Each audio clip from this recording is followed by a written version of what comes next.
Bonjour à toutes, bonjour à tous. J'ai le plaisir de vous parler aujourd'hui du modèle ARDL.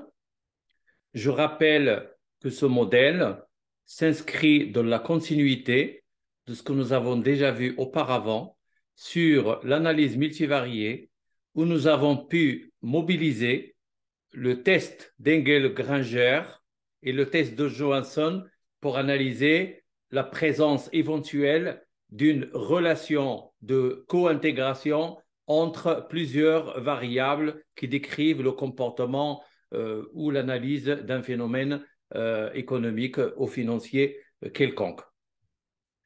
Donc, ce modèle ARDL, comme son nom l'indique, il y a deux composantes.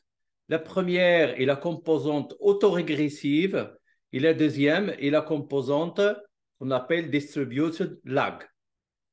OK? Et donc, comme son écriture l'indique, nous allons essayer d'expliquer une variable, y, par ses valeurs retardées, yt-1, yt-2, yt-3 jusqu'à t-p. Et donc là, nous sommes dans la composante autorégressive, mais nous allons également expliquer cette variable yt par des valeurs retardées de variables explicatives. Et donc ici, je prends l'exemple le plus simple d'une seule variable explicative que j'appelle x. Et donc vous voyez que vous avez xt-1, xt-2, xt-3 jusqu'à xt-q. OK? Et donc, en fait, vous avez d'un côté les valeurs retardées de la propre valeur à expliquer et les valeurs retardées de la variable explicative, et le tout constitue ce qu'on appelle le modèle ARDL, et c'est pourquoi on lui donne l'ordre PQ. Ici, P, c'est le retard de la partie autorégressive, et Q, c'est le retard de la variable expliquée. Et vous imaginez, la variable explicative, vous imaginez, s'il y a plusieurs variables explicatives, nous aurons d'autres paramètres qui vont s'ajouter sur le côté droit. Et naturellement, comme il s'agit d'une régression, il y a un epsilon t, c'est un terme d'erreur qui est supposé bruit blanc, c'est-à-dire non autocorrélé, homoscédastique, qui distribue selon la loi normale. Nous allons y revenir. Alors, quelle est la contribution de ce modèle ARDL à la littérature empirique? L'un des grands avantages de ce modèle ARDL est qu'il permet de tester la présence d'une relation de co-intégration entre des variables grâce à un test qu'on appelle le test aux bornes, ou en anglais bounds test, qui a été introduit par Pessaran et ses co-auteurs en 2001. Quelle est l'originalité de ce test par rapport au test d'Engel-Granger et le test de Johansson? C'est qu'il peut être utilisé en cas de mélange de variables qui sont à la fois I0, ça veut dire stationnaire, et I1, ça veut dire non stationnaire, contenant une racine unitaire dans leur structure.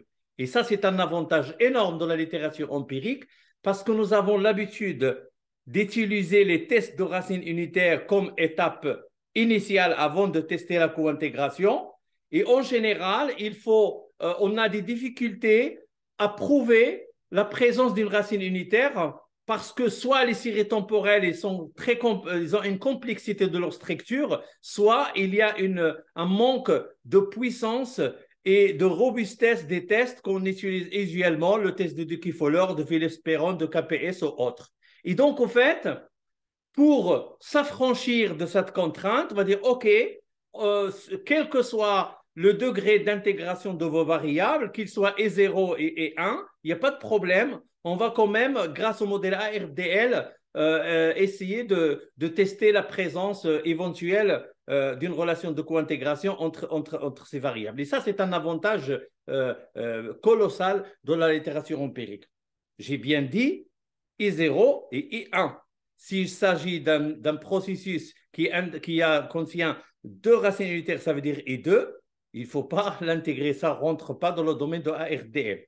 Il faut que les variables à expliquer, explicative, soit bien, soit stationnaire, soit intégré d'ordre 1, ça veut dire contenant une seule racine unitaire. Le deuxième avantage, c'est que le modèle ARDL consistera en une seule équation, donc il sera facile à utiliser et à interpréter. Et enfin, on vient de le voir, le retard PQ, par exemple, dans le slide précédent, montre qu'on peut avoir des retards différents entre les variables du modèle. Et ça aussi, c'est un avantage considérable dans l'analyse de la dynamique des relations pouvant exister entre les variables du modèle que nous sommes en train d'analyser. Alors, il faut savoir que la distribution de ce test aux bornes, qui est le test de cointégration introduit par Pesaran, c'est la distribution F. Et la règle de décision, elle est très simple. Si la valeur de cette statistique F est supérieure à la valeur critique de la borne supérieure, il y a une relation de cointégration. Et dans ce cas, il faut estimer un modèle à correction d'erreur. Par contre, si la valeur de cette statistique F il est inférieure à la valeur critique de la borne inférieure, il n'y a aucune relation de cointégration entre les variables et donc on va juste estimer un modèle ARDL. Par contre, si la valeur de cette statistique F se situe entre la borne inférieure et la borne supérieure, on ne peut pas conclure, il faut mobiliser d'autres méthodologies. Et donc là, vous voyez déjà, il y a la notion de borne supérieure et de borne inférieure. Et donc, la borne supérieure, plutôt, on va parler des variables non stationnaires, ça veut dire intégrées d'ordre 1 qui contiennent une racine unitaire, et la borne inférieure va concerner les variables qui sont stationnaires. Dans l'exemple qu'on va voir par la suite, vous allez comprendre. Eh bien, parlons-en de cet exemple. Je vais mobiliser le modèle ARDL pour analyser la relation pouvant exister entre les indices boursiers français, allemands et américains, en l'occurrence le CAC 40, le DAX et le S&P 500. Et donc, en fait, première étape, je vais faire une transformation logarithmique, comme nous avons déjà vu dans les leçons précédentes. Je vais faire les tests de racines unitaires et nous avons déjà mis en évidence que les séries financières sont des séries non stationnaires et contiennent une racine unitaire dans leur structure par différents tests Dickey Fowler, Philippe Perron et KPSS. Et donc, je ne vais pas refaire ces méthodes et ces étapes parce qu'on les a déjà vues dans les leçons précédentes. Et si immédiatement, on va aller estimer le modèle ARDL. Et donc, je vais sélectionner mes trois séries là. Donc, le logarithme, le CAC 40 en logarithme, le DAX en logarithme, le S&P en logarithme. Et je vais venir ici, je fais quick, je vais faire estimate equation. Et donc, ici, j'arrive, vous voyez l'écriture que j'ai. Donc, j'ai mon CAC 40 que je vais essayer d'expliquer. C'est la variable à expliquer. Et les variables explicatives, c'est le DAX et le S&P 500. Et là, en fait, dans la méthode d'estimation, je vais dérouler. Et ici, vous voyez très bien, vous avez ARDL, Autoregressive Distributed Lag Models. OK? Et donc, ici, vous avez une boîte de dialogue qui s'ouvre. Donc là, pour ne pas compliquer les choses, parce que c'est une leçon introductive, on va prendre les valeurs par défaut. Et dans les leçons prochaines, je vais vous expliquer comment on va sélectionner ces valeurs et ces paramètres de manière beaucoup plus rigoureuse. Alors ici, la boîte de dialogue me dit que il y a les lags, ça veut dire les retards, les lags de la dependent variable, ça veut dire la variable à expliquer, et dans notre cas, c'est le CAC, et des régresseurs, ça veut dire les variables explicatives, dans notre cas, c'est le DAX et le S&P 500, et ici, il y a le retard maximal C4, et le retard ici, et sur les régresseurs C4, et donc, il y a une sélection automatique, je vais vous le dire dès maintenant, on va utiliser le nombre de retards qui minimise le critère d'information d'ACAIC. Deuxième chose, c'est que ici, on va rajouter, c'est ce qu'on appelle la partie déterministe qu'on va faire contenir de la relation de long terme. Et donc, est-ce qu'on va rajouter une constante? Est-ce qu'on va rajouter une tendance linéaire ou autre? Et donc ici, par défaut, le logiciel nous choisir la deuxième version, ça veut dire restrict constant. Donc on va la garder comme ça pour l'instant. Et après, je vais vous montrer comment on choisit les choses de façon beaucoup plus rigoureuse. Enfin, vous avez notre échantillon qui commence le janvier 2010 et termine en novembre 2017. Donc, je vais faire OK. Et là, j'ai l'estimation. J'ai l'estimation de mon modèle. Premièrement, le modèle, c'est un modèle ARDL 310. 310, ça veut dire le 3, c'est le paramètre, c'est le retard autorégressif. Et donc, comme la variable a expliqué ici, c'est le logarithme de CAC. Donc, j'aurai le logarithme du CAC moins 1, moins 2, moins 3. Donc, c'est ce qui explique le chiffre 3. La première variable explicative étant le DAX. Donc, il y a un seul retard. Donc, j'ai le DAX à l'instant T, mais j'ai aussi le DAX à l'instant T-1. D'accord? Et enfin, vous avez le S&P 500. Selon la sélection automatique, c'est le retard 0. Ça veut dire au fait, le S&P 500, il rentre dans l'équation sans aucun retard. Et après, vous avez la constante que nous avons fixée tout à l'heure lorsqu'on a estimé le modèle. Et donc, en définitive, nous avons pu estimer pour notre cas un modèle ARDL 310 selon le critère d'Akai qui a sélectionné le nombre de retards. Et donc, à partir de ce modèle, nous allons essayer d'aller tester la présence de racines, d'une relation de co-intégration entre les variables en mobilisant le test aux bornes ou le test bound test. Alors, comment on va procéder? En fait, on va venir ici, on va cliquer sur View et après, on va faire Coefficient Diagnostics. Et ici, on va voir Long Range Form and Bounds Test. Ça veut dire, au fait, c'est la forme de long terme parce que c'est la relation de co-intégration, c'est une relation de long terme. Et en particulier, le test aux bandes de Pessarral. Alors, le résultat est le suivant. Donc, ce qui nous intéresse ici, pour le moment, on va aller directement au test, mais on va revenir aux autres résultats. Donc, ici, vous avez F-Bounds Test. C'est un test F. Et vous avez ici le E0, ça veut dire, ça correspond à la borne inférieure, comme je l'ai expliqué auparavant. Et E1, c'est la borne supérieure. Et vous avez la statistique du test, c'est 10,84. Donc, la statistique du test, 10,84. Et là, vous avez les valeurs critiques. Donc, nous avons l'habitude de travailler au risque de première espèce 5%. Donc, à 5%, vous avez comment dirais-je, la valeur critique s'élève à 3,87. Et donc, on voit que 10,84 supérieur à 3,85. On va conclure qu'il y a bien une relation de co-intégration entre les trois variables. Je répète, le F statistique s'élevant à 10,84, strictement supérieur à 3,87 qui est la valeur critique pour la borne supérieure qui correspond à 1 au risque alpha égal à 5%.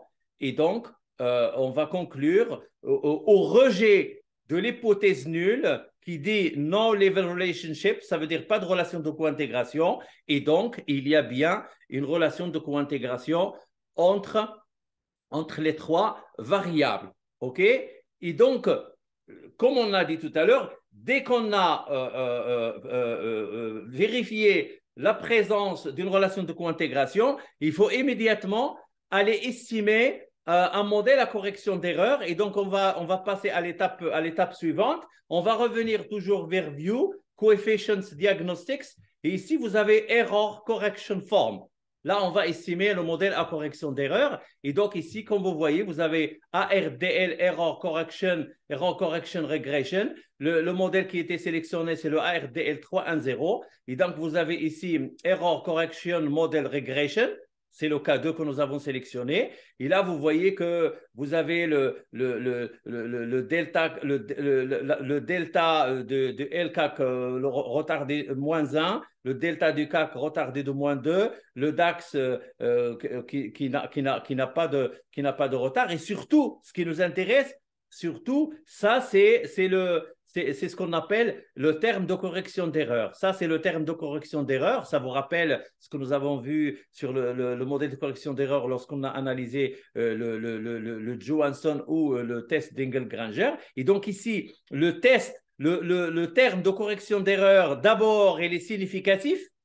Il est significatif parce que la probabilité est strictement inférieure à 0,05 et il est de signe négatif. Il est de signe négatif. Et donc, en fait, il y a bien un phénomène de retour vers la relation d'équilibre, il y a bien une dynamique de justement, une dynamique de retour vers la relation d'équilibre, vers la relation de long terme après un choc. Et même ici, vous avez le paramètre qui est strictement inférieur, compris en valeur absolue entre 0 et 1. Et donc, on a bien estimé un modèle de correction d'erreur. Et rappelez-vous, nous avons dit qu'il y a une équivalence entre la présence de co-intégration et l'estimation d'un modèle de correction d'erreur. C'est deux choses qui veulent dire la même chose. Et donc, l'estimation du modèle à correction d'erreur est également une confirmation de la présence de cette relation de co-intégration. Et d'ailleurs, on voit le F-bound test ici. On voit encore une fois la valeur 10,84 qui est supérieure à 3,87 qui correspond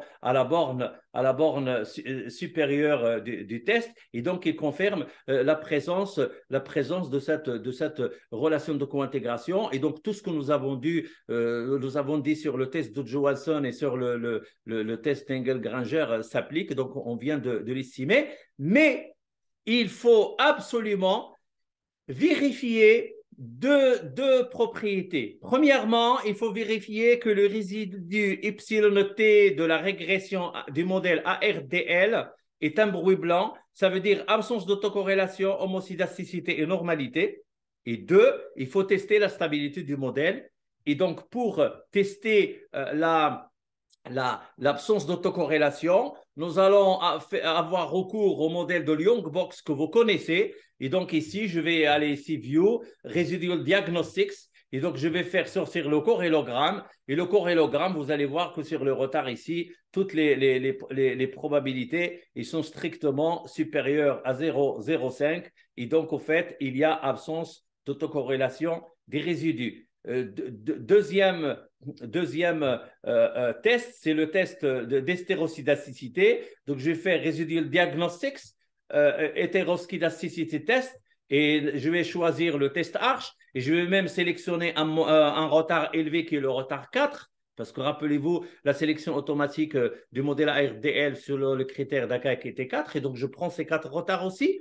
Hein, et même avec 4 retards, je vois que la probabilité 0,48 ou 0,49 strictement supérieur à 0,05. Donc, il y a absence d'hétéroscédasticité, ça veut dire il y a homocidacité des résidus. Et enfin, je vais tester la normalité. Donc, Residual Diagnostics, histogramme, normalité. Donc, voilà, c'est l'histogramme. Et la normalité, j'ai la statistique de Jarque-Bera. Et donc, la probabilité 0,25 qui est strictement supérieure à 0,05 et donc qui montre que les résidus de mon modèle ARDL estimé sont bien un bruit blanc, absence d'autocorrélation, homocidasticité, distribution selon la loi normale. Et donc, mon modèle est très bon. Et pour en avoir le corps net, je vais tester la stabilité de ce modèle. Et donc, pour tester la stabilité de ce modèle, je vais aller View, Stability Diagnostics,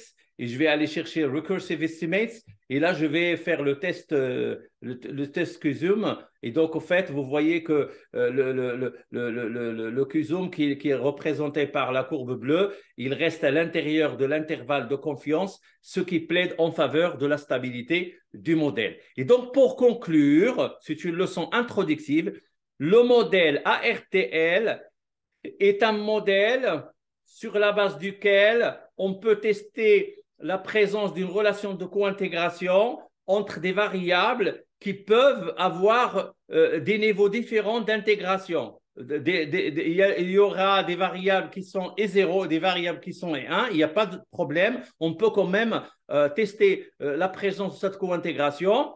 Pour cela, nous allons mobiliser le test au borne qui a été introduit par Pessaran.